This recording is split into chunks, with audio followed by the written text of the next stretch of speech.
माळशेज घाटाच्या पायथ्याला असलेलं एक शांत गाव. निसर्गरम्य, ओढ्याच्या काठी पसरलेली भातशेती, डोंगरांच्या सावल्या आणि सकाळ संध्याकाळच्या शांत वाऱ्यांचा स्पर्श. गावाच्या शेवटच्या टोकाला रोकडे कुटुंब राहत होतं. नाना रोकडे, त्यांची पत्नी वैजयंती, मोठा मुलगा समीर, सुने पूजा आणि छोटासा 5 वर्षाचा आरव. कुटुंब साधं, सुशिक्षित, मेहनती. पण या घरात एक सदस्य अजून होता. पाळीव कुत्रा शेरू. मोठ्या आकाराचा पण शांत. नानांनी 3 वर्षापूर्वी जंगलापासून वाचवलेला. सगळे त्याला खूप मानत आणि शेरूही घराच्या एक एक सदस्यावर जीवापार प्रेम करणारा. गावात शेरूची चर्चा अगदी माणसासारखा समजूनदार अशा शब्दात व्हायची. एका संध्याकाळी पावसाळा नुकताच सुरू झाला होता. वातावरणात धुकं होतं आणि वाऱ्याला एक विचित्र थंडावा आला होता. त्या दिवशी समीर शहरातून काही औषधे घेऊन परतला. घरी त्या संध्याकाळी सगळे नीट जेवले, गप्पा मारल्या. पण शेरू मात्र अगदीच अस्वस्थ होता.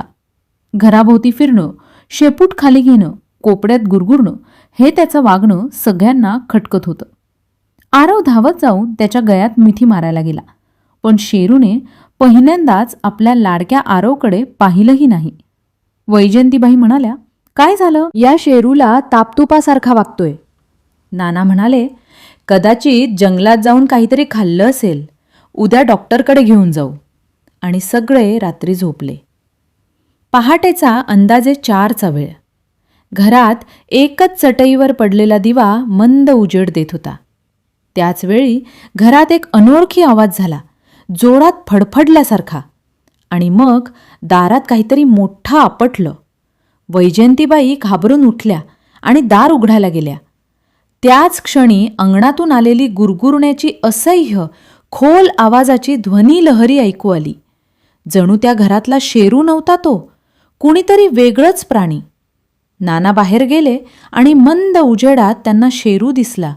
डोळे लाल, चेहरा विचित्र, गुरगुरणाऱ्या आकारात. आणि अंगावरच्या केसांना अजिबात सामान्यपणा नव्हता.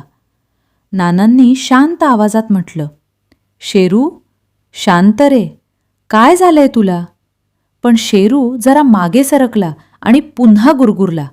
यावेळी इतका जोरात की घर भिंतीही हादरल्या. सगळे घाबरून उठले. समीर दाराजवळ आला. पूजाने आरवला उचलून घेतलं.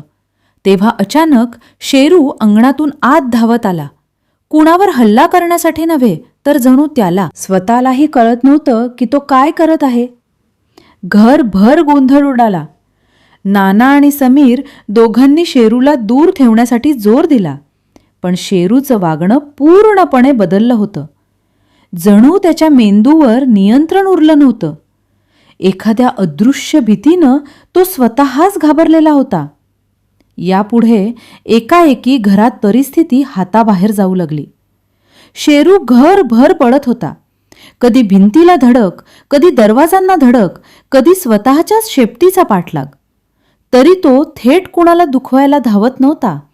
पण त्याच्या घाबरलेल्या हिंस्र हालचालींमुळे घरातील सगळे जखमी होऊ लागले. समीरने आईला आणि पूजाला बाजूला सारून सुरक्षित ठेवायला धडपड केली. पण शेरूचं शरीर एवढं मोठं आणि जड होतं की प्रत्येक धडकेत लोक फेकले जात होते. मध्यरात्रीचा गोंधळ वाढत गेला. नानांना वाटलं शेरूला काहीतरी विषारी पदार्थ लागला असावा. कदाचित जंगलातून किंवा एखाद्या वाईट कीटकाच्या दंशाने झालेली वेदना त्याला वेडा करत असेल. सगळ्यांनी घराबाहेर पडायचा प्रयत्न केला. पण शेरू गोंधळामुळे प्रत्येक वेळी दाराजवळ धडक मारत होता. घरात गोंधळ, ओरड, भीती आणि धडाधड आवाज. कोणालाही काय घडत आहे ते कळत नव्हतं. तेव्हा शेवटी शेरू एका कोपऱ्यात थांबला. जोरजोराने श्वास घेत डोकं भिंतीवर आपटत. त्याच्या डोळ्यात वेदना होती. राग नाही, द्वेष नाही, फक्त असह्य वेदना. सगळ्यांनी शेरूला शांत करण्याचा प्रयत्न केला. पण त्याचा त्रास इतका वाढला की त्याने स्वतःलाच इजा करायला सुरुवात केली. घरातील सगळ्यांना त्याच्या या आक्रमक हालचालींमध्ये धक्के, जखमा झाल्या. शेवटी दार मोडून गावकऱ्यांनी आत धाव घेतली. त्यांनी शेरूला नियंत्रित करण्याचा प्रयत्न केला, पण त्याला काय झालं हे कुणालाही समजत नव्हतं. गावातील वैद्य, डॉक्टर कुणालाही या वागणुकीचं कारण कळेना. शेवटी पहाटे शेरू पूर्णपणे थकून कोसळला. त्याच्या शरीरात ऊर्जा उरली नव्हती. तो शांतपणे पडला. गावकऱ्यांनी कुटुंबाला बाहेर काढलं.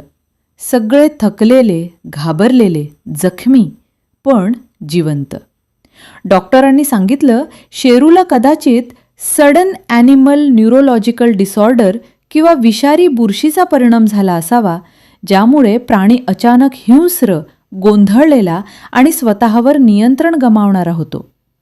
त्या दिवसानंतर गावात एकच संदेश पसरला: पाळीव प्राणी घरात प्रेमाने ठेवा, पण त्यांची तब्येत, वागणूक बदल, चिडचिड, थकवा, गुरगुरणं याची खबरदारी घ्या. प्राणी बोलू शकत नाहीत, पण त्यांचा त्रास कधीकधी भीषण रूप घेतो. रोकडे कुटुंब आजही शेरूला वाईट म्हणून आठवत नाही, कारण त्याने केलेल्या गोंधळामागे कोणताही हेतू नव्हता. ती फक्त एक वेदनादायी रात्र होती. जर तुम्हाला असेच नवनवीन व्हिडिओ हवे असतील तर चॅनलला लाईक, शेअर आणि सबस्क्राईब करायला विसरू नका. धन्यवाद.